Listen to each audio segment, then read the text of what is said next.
பெண்ணின் நிறைவென்ன செய்யும் என்னை கத்தி இல்லாமல் கொய்யும்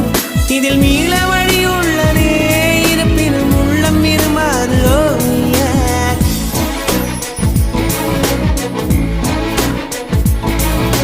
விழிகளின் அருகினில் வானம் வெகு தொலைவினில் தூக்கம்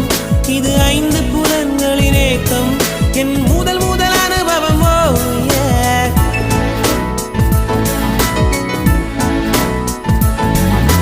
ஒலியின்றி உதடுகள் பேசும் பெரும் புயலென வெளிவரும் சுவாசம் ஒரு சுவடின்றி நடந்திடும் பாதம் இது அதிசய